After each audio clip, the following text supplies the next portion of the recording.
30절, 31절 말씀. 오늘 우리는 열왕기상 17장 말씀을 함께 나누려 합니다. 오늘의 본문 가운데서는 우리가 매우 많이 보았던 이야기들이 실려 있죠.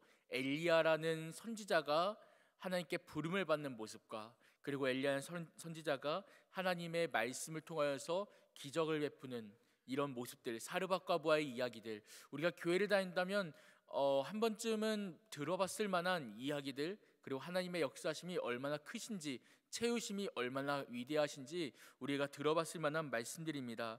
이 말씀들을 통하여 오늘 또한 오늘 하루 공급해 주시는, 우리에게 주시는 새로운 은혜를 발견하는 우리 모든 성도 되시기를 간절히 축복합니다. 오늘 17장 말씀에서는 대표적으로 세 가지의 없는 것이 등장합니다. 세 가지 없는 것. 근데 이 세 가지의 없는 것을 말하고 있지만 결국 이것들은 한 가지의 공통점을 말하고 있습니다. 그것이 무엇이냐면 다 뭔가 없는 이야기지만 그 없는 이야기 가운데 있는 것이 있음을 보여주는 것이죠.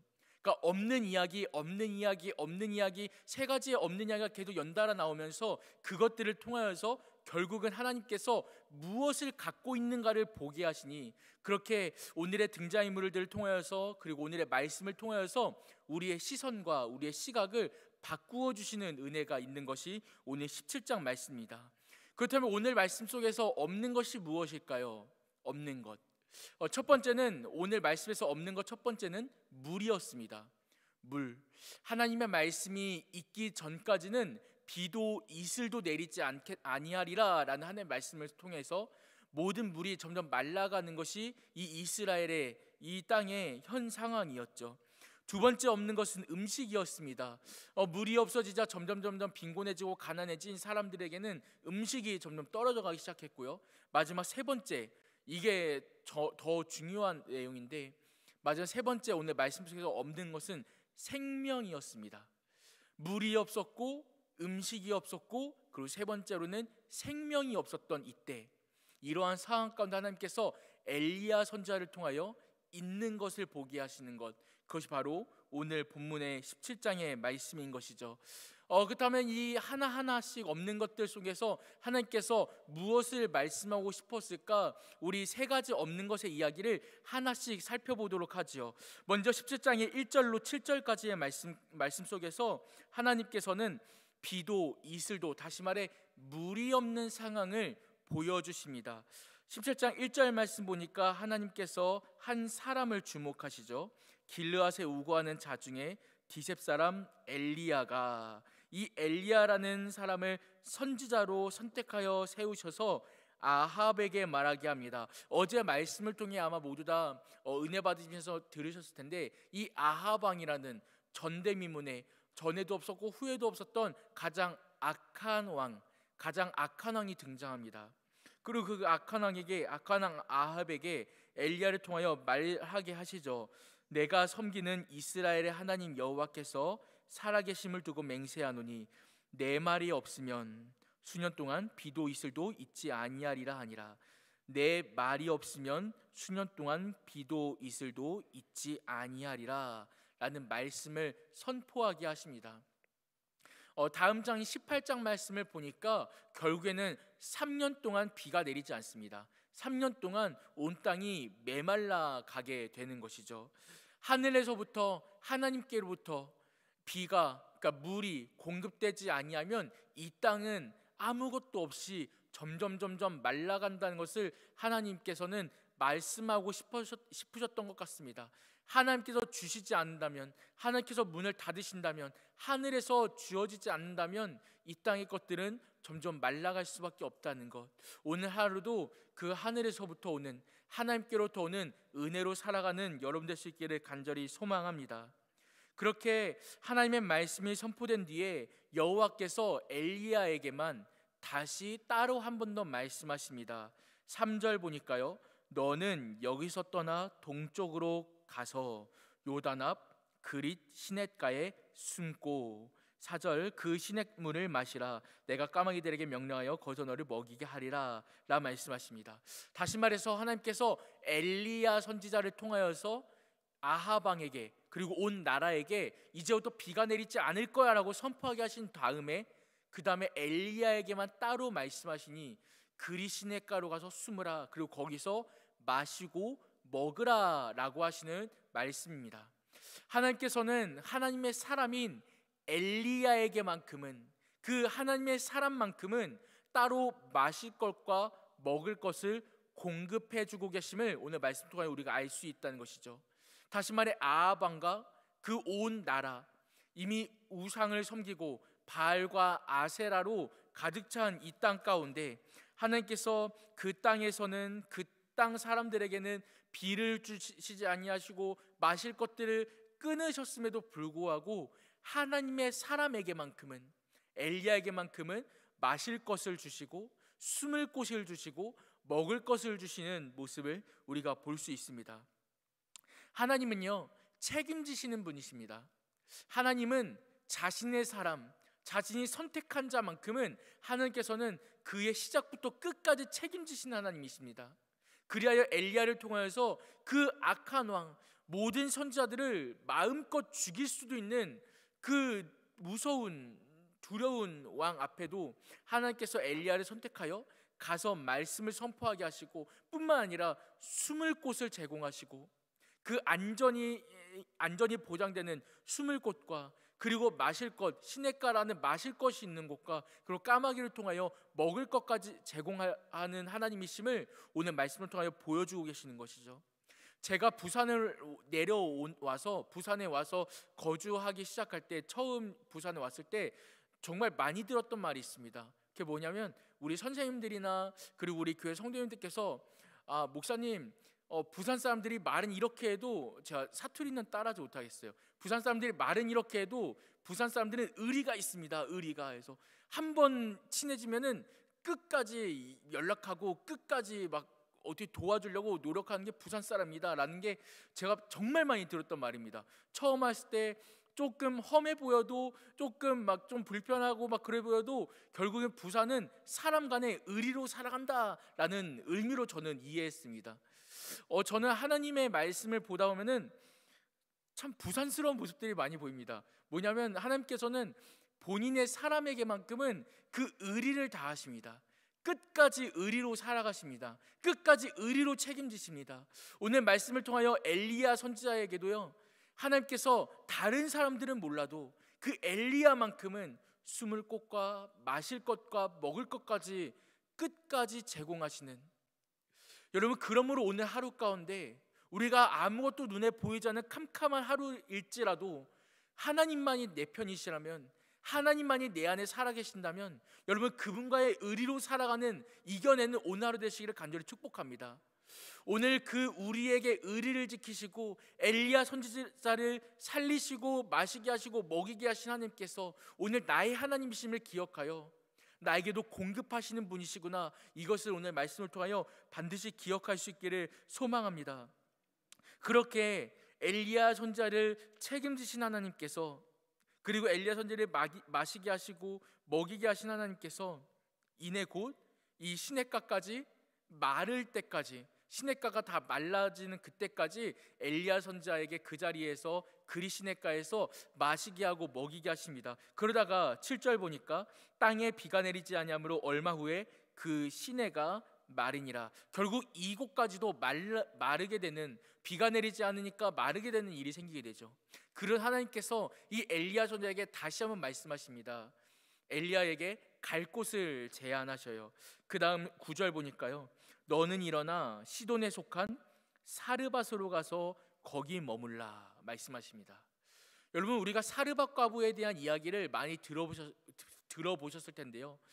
근데 그 사르밧 과부와의 이야기가, 그 상황이 있기 전에 먼저 이해해야 하는 것은 하나님께서 엘리야 선지자에게 머물 곳을 제공하고 계신다라는 것이죠. 그리 시냇가로 가라 하셔서 그 시냇가에서 엘리야 선지자가 마시게 하고 먹이게 하신 하나님께서 그 다음으로 이동하게 하셔서 머물게 하신 곳이 바로 그 사르밧이라는 지역이었다는 것입니다. 그리고 그곳으로 가게 하셨을 때에 그 자리에서 과부를 만나게 하시는데, 그게 우리가 알고 있는 사르밧 과부죠. 근데 그 사르밧 과부와 엘리야 선지자가 만나기 전에 사실 먼저 하나님께서 그 과부와 먼저 만나셨습니다. 그래서 9절 하반절은 이렇게 기록하고 있습니다. 9절 하반절, 내가 그곳 과부에게 명령하여 너에게 음식을 주게 하였다라고요. 하나님께서 이미 과부와 만나셨고 그 과부에게 명령하셔서 엘리야 선지자에게 음식을 주게 하셨습니다. 이 상황을, 이 배경을 먼저 이해하셔야 돼요. 그리고 나서 이 엘리야 선지자가 그 사르밧으로 이동합니다. 그 머물 곳으로 가게 되죠. 그리고 그 성문에 이를 때쯤에 이미 성문 근처에서 사르밧 과부를 먼저 마주칩니다. 나뭇가지를 줍고 있는 과부를 만나죠. 그러자 엘리야가 그 여인에게, 그 과부에게 부탁합니다. 어떻게 부탁하죠? 네, 맞습니다. 물을 달라 요청합니다. 물을 달라. 네, 여러분, 이때 당시의 상황이 어떤지 아까 기억하시죠? 비도 이슬도 내리지 않은 지 오래입니다. 시냇가가 말릴 정도였습니다. 그 물이 없는 상황 가운데 이 엘리야가 조금 과한 요구를 합니다. 물을 달라, 물을 달라. 그러자 그 과부가 어떻게 합니까? 가지러 갑니다. 만약에 일반 사람이었다면은 물을 달라는 요청 앞에 이 말도 안 되는 소리 하고 있어 라고 반응하고 예민했을 수 있는 그 과한 요구였으나, 이미 하나님의 명령을 받은 과부는 그 말 앞에 주체 없이 바로 가지러 가죠. 그러자 엘리야 선자는 아무래도 확신이 들었던 것 같습니다. 이 사람이 하나님께서 만나게 하신 그 과부이구나라고 확신이 들었는지 이어서 이렇게 말하죠. 내 손에 떡 한 조각을 내게로 가져오라. 그 음식을 가져오라. 하나님 말씀하신 음식을 가져오라. 그렇게 말합니다. 요구합니다. 그러자 그때 과부가 말하죠. 12절, 그가 이르되 당신 아닌 여호와께서 살아계심을 두고 맹세하노니 나에게는 떡이 없습니다. 다만 가루 한 움큼 그리고 기름 조금 있기 때문에 이것을 먹고 우리는 나와 아들을 죽으려 했습니다 라고 말하죠. 죽으려 했습니다. 여러분, 이것을 뒤집으면 어떻게 해석되냐면요, 하나님께서 엘리야 선지자를 사르밧으로 보내기 전에 만나셨던 과부가 있었는데 그 과부의 상황이 어떤 상황입니까? 음식이 없어 죽기 직전의 상황, 가루 조금밖에 없고 기름 조금밖에 없는 그 상황 가운데 하나님은 그 과부를 만나셨다는 것이죠. 그리고 그에게 명령하십니다. 하나님의 사람에게, 엘리야에게 음식을 주라. 과한 요구를 하십니다. 그렇다면 거기에 대해 과부가 어떻게 반응하죠? 과부는 그 말씀 앞에 나름대로 순종하고자 하는 노력의 모습을 보입니다. 어떻게든 그 말씀대로 하고자 하는 노력의 모습을 보이죠. 그러나 이 과부가 엘리야 앞에 12절의 말씀, 그 후에는 죽으리라 라는 마음을 먹었습니다 라고 말하고 있는 것은 내가 하나님의 말씀이기 때문에 따르긴 따르겠습니다. 그러나 나의 상황이 이렇습니다. 내 형편이 이렇습니다. 나에게 이렇게 있는 것이 없고 나에게는 이렇게 모든 것이 없고 모든 것을 끄집어내는 상황입니다. 내 형편입니다. 이것을 좀 알아주십시오 라고 말하는 것이죠. 알아주십시오. 이 여인에게, 이 과부에게 없는 것이 있었으니 음식이었고, 그리고 그에게는 미래와 소망이 없었습니다. 자, 그러자 그때의 13절 엘리야가 그녀에게 어떻게 말합니까? 두려워하지 말라 말합니다. 두려워하지 말라. 그러면서 가서 내 말대로 하려니와 그것으로 먼저 나에게 주고 그 다음에 너와 내 아들이 위하여 만들라 하면서 이어진 말씀이 무엇입니까? 14절, 이스라엘 하나님 여호와의 말씀이 나 여호와가 비를 치며 내리는 날까지 그 통에 가루가 떨어지지 아니하고 그 병에 기름이 없어지지 아니하리라. 가루가 떨어지지 아니하고 기름이 없어지지 아니하리라라는 하나님의 이어지는 놀라운 약속의 메시지가 선포됩니다. 먹을 것이 떨어지지 않는 놀라운 축복의 약속이죠. 그 약속과 두려워하지 말라라는 말을 듣고 나서 그 과부가 가서 엘리야의 말대로 실행합니다.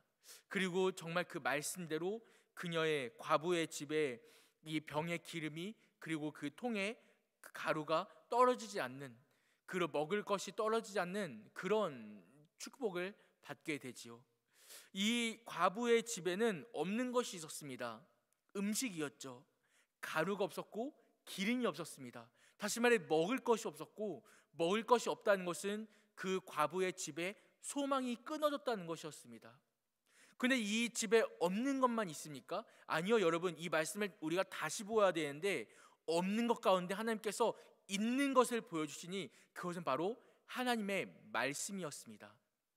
음식이 없습니다. 소망이 없습니다. 그런데 그녀에게는 이미 만나주신 하나님의 말씀, 명령이 있었고, 또 이어지는 엘리야를 통하여 선포하시는 하나님의 약속의 말씀이 있었고, 그것을 통하여서 병의 기름이 없어지지 아니하리라, 그리고 통에 그 가루가 없어지지 아니하리라라는 놀라운 약속의 말씀을 허락하십니다. 그때에 음식이 없으나 그녀로 하여금 하나님의 말씀, 있는 것을 보게 하시니 그로 인하여서 그 집에 음식이 끊어지지 않는 놀라운 축복의 메시지로 연결되어지게 되는 것이죠. 여러분, 오늘 하루 우리의 삶 가운데도 때로는 소망이 끊어지는 일을 만날 수도 있습니다. 내게 마치 음식처럼 내 생명을 유지시켜주는 어떤 직장일 수도 있고요, 어떤 재물일 수도 있고요, 어떤 무엇일지 모르겠지만 무언가가 끊어질 것 같은, 내가 유일하게 잡고 있던 동아줄 같은 것이 더 이상은 끊어질 것 같은 이런 일을 오늘 하루 만나게 될지, 또 언제 우리가 만나게 될지 모릅니다. 어쨌든 이 땅의 것은, 해 아래 것은 모든 것이 사라지기 마련이니까요.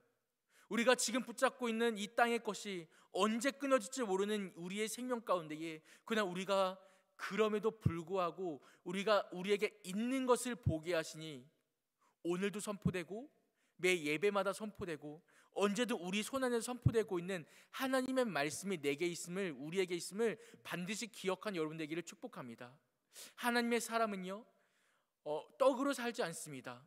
우리가 사는 것은 떡이 아니라 하나님의 말씀, 우리 입술에 주시고 우리 마음에 주시고 그리고 우리 귀에 들려주시고 우리 마음에 허락하시는 하나님의 말씀으로 살아갑니다.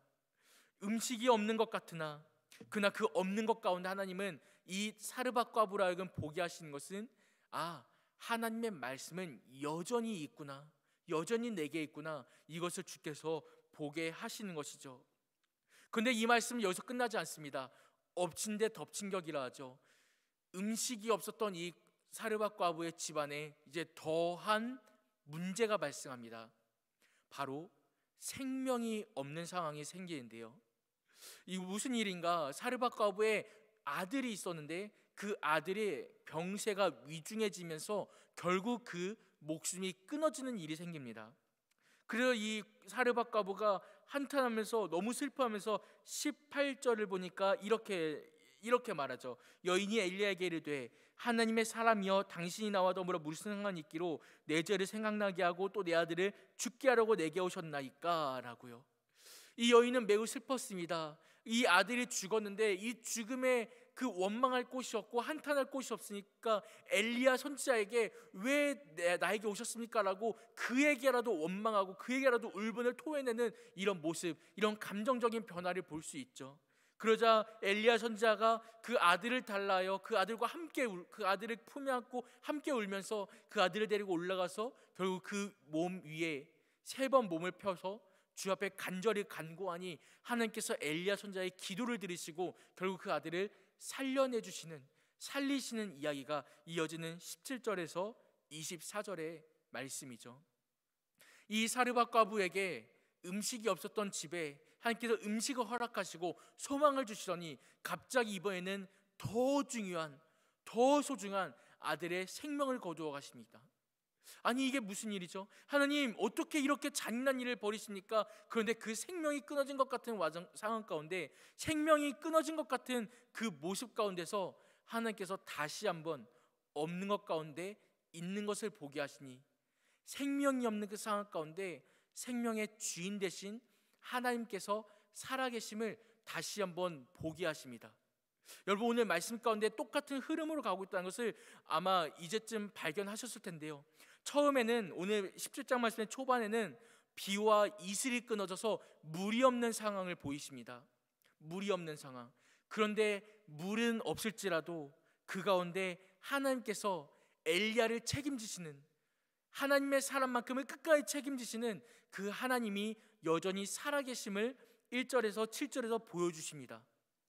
물은 없으나 하나님이 계시다는 것을 보여주고요. 그리고 8절에서 16절까지의 말씀, 음식이 끊어진, 소망이 끊어진 그 상황 가운데 음식은 없으나 그러나 여전히 하나님의 말씀은 남아있음을 오늘 말씀을 통하여 보여주고 있고요. 또 이어지는 17절로 24절의 말씀 가운데 생명이 끊어진, 물도 음식도 아니라 더 중요한 생명이 끊어진 매우 위중한 상황 가운데서도 그 가운데도 여전히 부활 되신, 생명 되신 하나님이 살아계심을 오늘 말씀은 계속 보여주고 있습니다. 다시 말해 이 말씀을 우리 한번 정리하기 원합니다. 이 말씀은요, 세 가지 없는 것을 말합니다. 물이 없고 음식이 없고 생명이 없는 상황, 그러니까 매우 사람에게 있어서 너무 큰 문제를 만나게 하는 상황입니다. 그러나 그 가운데 하나님께서 문제를 보게 하시는 것이 아니라 그의 해결책 되시는 살아계신 하나님을 보게 하시는 이야기, 그것이 바로 오늘 말씀 열왕기상 17장이라는 것이죠. 말씀을 정리하겠습니다. 오늘 말씀 속에서는 계속해서 사람에게 소중한 것이 없어지는 상황들을 보이십니다. 여러분, 오늘 하루 우리의 상황 가운데도 어쩌면은 소중한 것들이 없어지는 일들을 만날 수도 있습니다. 내게 소중한 거 어떤 것이 있습니까? 오늘 말씀에는 물이요 음식이지만 요즘은 물 없어서 사는 시대 아니지 않습니까? 뭐 음식이 없는 시대 아니지 않습니까? 도리어 뭐 돈이나 명예나 다른 어떤 우리 안정적인 상황, 이런 거주 환경, 이런 다양한 가정이나 평화나 이런 것들을 우리는 더욱더 중요하게 생각하는 상황을 살아가는데, 내가 오늘날 가장 소중하게 생각하는 것이 무엇입니까? 때로는 그것이 끊어지고 없어지고 모든 것이 말라갈 것 같은 상황 가운데, 소망이 없을 것 같은 상황 가운데도 여러분, 그러한 문제 같은 상황 가운데도 우리가 바라볼 수 있는 것은 그럼에도 불구하고 내 안에 살아계신 하나님을 보게 하시니, 오늘 말씀은 우리의 시각이 변하기를 기대하시는 하나님의 마음이 담겨 있습니다. 여러분, 똑같은 물건을 보아도요, 예를 들어 똑같은 물건을 보더라도 이 사람이 그 물건을 볼 때에 사용하는 쓰임새와 저 사람이 이 물건을 볼 때에 사용하는 쓰임새가 다를 때가 있습니다. 이것을 시각이라고 하죠. 똑같은 것을 봄에도 불구하고, 한 가지를 봄에도 불구하고 이 사람은 이렇게 해석하고 저 사람은 저렇게 해석하고 각자의 다른 생각으로 해석하는 것들, 그것을 우리는 시각이라고 말합니다. 아, 너와 나의 시각이 다르구나라고요. 그런데 그 상황 가운데 어떤 사람들은 오늘 하루 일어난 일들 중에서 나에게 없는 것을 보는 사람들이 있습니다.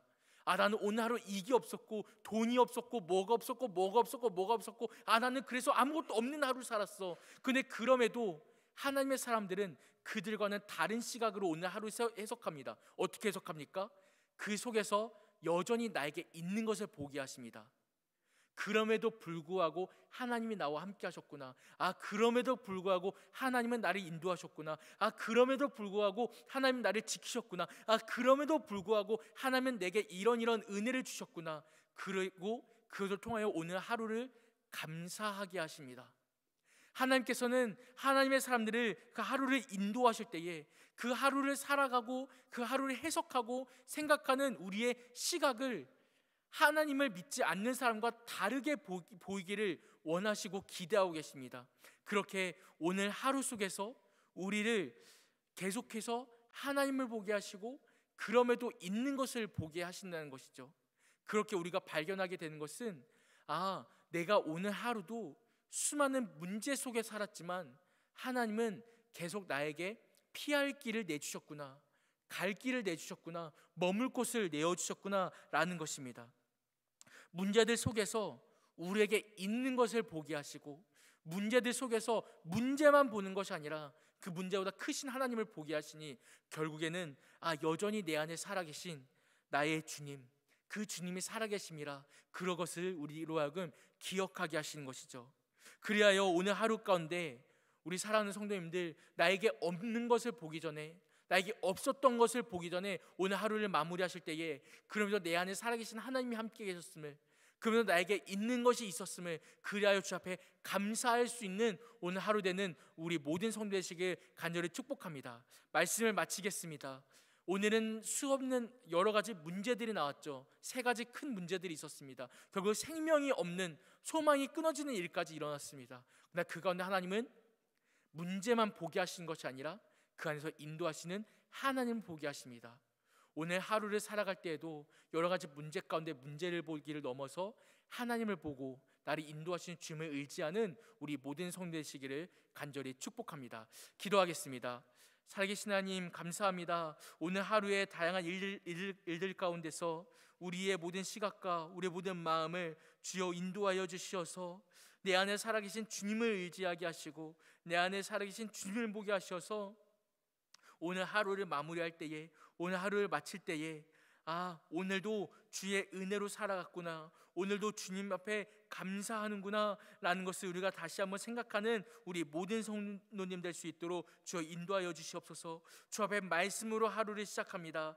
말씀으로 주 앞에 나아갑니다. 이 하루의 시작이 끊어지지 않게 하시고 이 말씀으로 시작한 것처럼 오늘 하루를 마무리할 때도 말씀으로 마무리하면서 오늘 하루를 주 앞에 온전히 영광 돌릴 수 있는 우리의 하루 될 수 있도록 주여 인도하여 주시옵소서.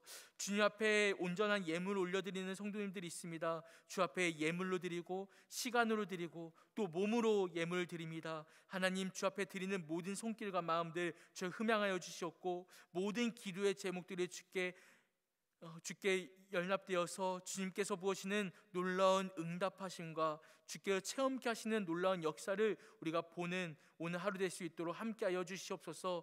살아계신 우리 주 예수님의 이름으로 기도합니다. 아멘.